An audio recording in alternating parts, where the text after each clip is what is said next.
Olá, boa tarde, seja bem-vindo. Você acompanha agora mais notícias do Brasil e do mundo. As dívidas das famílias brasileiras bateu um novo recorde na pandemia. Os gastos bancários atingiram mais da metade da renda acumulada em 12 meses. Em novembro de 2020, as dívidas bancárias atingiram 51% da renda acumulada das famílias. Em outubro, os débitos representavam quase 50% dos ganhos. Entram nessa conta todas as dívidas com bancos, incluindo as de financiamento imobiliário. Em janeiro de 2019, antes da pandemia, o indicador registrou 45%. O menor percentual desde o início do levantamento pelo Banco Central foi em janeiro de 2005, que estava em 18%. Já uma pesquisa da Confederação Nacional do Comércio mostra que a média de famílias endividadas no ano passado cresceu 2,8 pontos percentuais, quando comparado a 2019, alcançando 66,5%. Trata-se do maior resultado anual da série, iniciada em 2010. O estudo também apontou crescimento de 1,5 ponto percentual na proporção de famílias com contas ou dívidas em atraso, alcançando 25,5%. Assim como em anos anteriores, o cartão de crédito gera as principais dívidas das famílias, a média de 78% em 2020. E uma boa notícia, uma vacina brasileira contra a Covid deverá ficar pronta no ano que vem. Ela já está sendo desenvolvida pela Universidade Federal de Minas Gerais. Na fase inicial do projeto foram gastos R$ 5 milhões numa parceria entre a universidade, o governo de Minas Gerais e o Ministério da Ciência. No ano passado foram realizados estudos com camundongos. Na próxima etapa, quando deverá ser definida a composição da vacina, serão feitos testes sobre eventuais perigos tóxicos em outros 2 modelos, que poderão ser de novo os ratos ou coelhos, de modo a cumprir exigência da Anvisa. Depois será a vez dos humanos.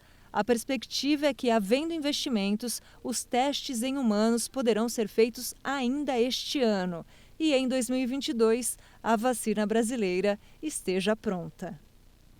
E ainda falando de saúde, pesquisadores italianos descobriram um anticorpo que impede que o câncer se espalhe. A eficácia já foi comprovada por testes em laboratório. Publicada na revista científica Oncogene, a pesquisa revelou que um anticorpo monoclonal chamado Volociximab conseguiu bloquear a metástase óssea após o tratamento do câncer de mama. O estudo foi conduzido na unidade de oncologia médica do Hospital Universitário Campus Biomédico na Universidade de Roma. A alta taxa de eficácia da ação do anticorpo foi comprovada por meio de testes em laboratório. Em uma triagem realizada no genoma de pacientes com câncer de mama, foi identificada a proteína 5, que representa um dos fatores mais envolvidos na criação de metástases que podem levar ao reaparecimento do câncer. Os pesquisadores descobriram que a proteína alfa-5 pode ser bloqueada pelo anticorpo monoclonal Volociximab. A descoberta abre caminho para uma nova perspectiva terapêutica em um processo nunca explorado até agora. Segundo os pesquisadores, o resultado é muito promissor também, porque o medicamento a partir do anticorpo é seguro, já foi testado e não é tóxico. Em Havana, o cenário vivido atualmente é de quartos lotados de turistas. Eles estão esperando autorização para passear pela cidade. Estrangeiros e cubanos que não vivem no país são obrigados a ficar isolados por 5 dias por causa da pandemia. Mais um dia lindo de sol em Havana.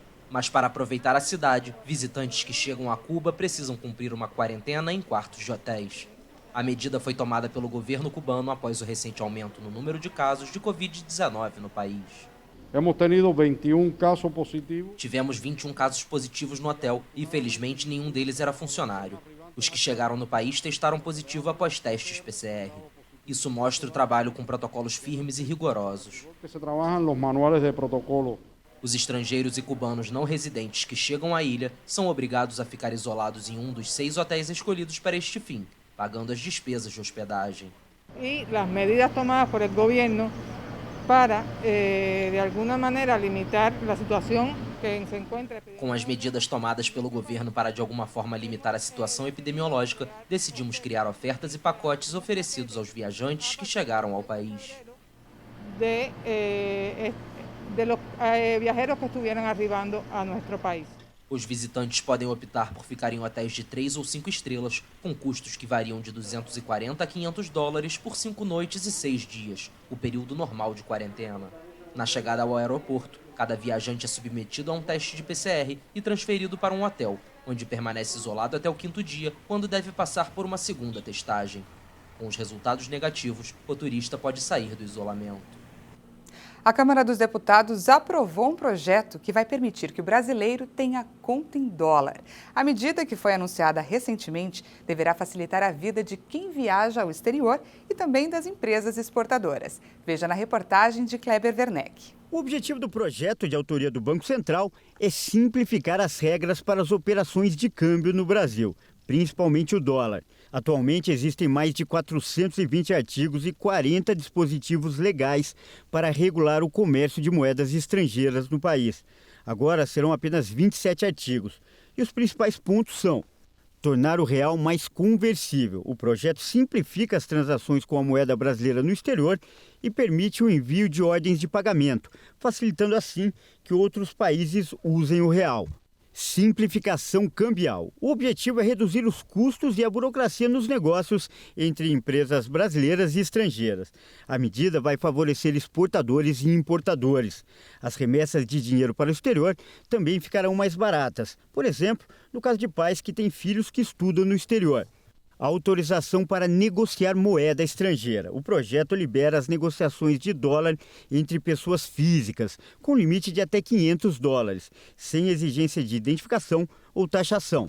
Eu acho que, de início, os bancos vão precisar adequar algumas coisas do ponto de vista operacional para atender as pessoas e famílias. Isso demora alguns meses até regulamentar tudo isso, até o Banco Central definir exatamente como tudo vai acontecer. A gente deve esperar aí talvez 3 a 4 meses, essa é a minha visão, para que as coisas funcionem como devem funcionar. O projeto abre a possibilidade para que brasileiros, sejam pessoas físicas ou empresas, tenham conta em dólar aqui mesmo. Atualmente, essa possibilidade só existe para alguns casos muito específicos, como, por exemplo, agências de turismo ou então casas de câmbio, como essa aqui. No texto do projeto, o Banco Central afirma que essa autorização será feita de forma gradual e prudente. Isso certamente facilita bastante a vida do turista brasileiro. Essas mudanças, é que favoreceriam, no caso, o maior uso de moedas estrangeiras pelos brasileiros. Hoje você tem uma dificuldade maior, não só da parte burocrática, mas também com mais restrições em termos de limites, enfim, que acabam dificultando quem opera o câmbio no dia a dia. Então, certamente, o novo marco legal do câmbio traria uma facilidade, não só burocrática, mas também ampliando os limites de negociação para empresas e também para as pessoas físicas. Outra mudança que interessa para muitos brasileiros é o aumento do limite de dinheiro vivo que cada passageiro poderá levar ao sair do país. Atualmente, o teto é de R$10 mil por pessoa. A nova regra prevê que, pela atual cotação do dólar, o valor aumente para cerca de R$50 mil. Isso possibilita uma redução de custos transacionais por parte das pessoas físicas e empresas. Isso permite que empresas possam manter esse numerário que eles receberam no exterior por conta de alguma transação que fizeram de exportação de bens ou serviços, possam manter esse numerário no seu caixa, num banco nacional, em moeda estrangeira. Isso facilita demais as transações e reduz bastante os custos.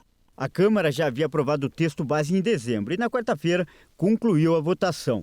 O projeto, que é considerado prioridade pelo Banco Central, agora segue para a votação no Senado e, para entrar em vigor, dependerá apenas da sanção do presidente da República. O Acontece Agora fica por aqui. Para rever nossas reportagens completas, é só acessar o nosso canal no YouTube. Obrigada pela companhia, um ótimo fim de semana para você e a gente se vê. Até mais!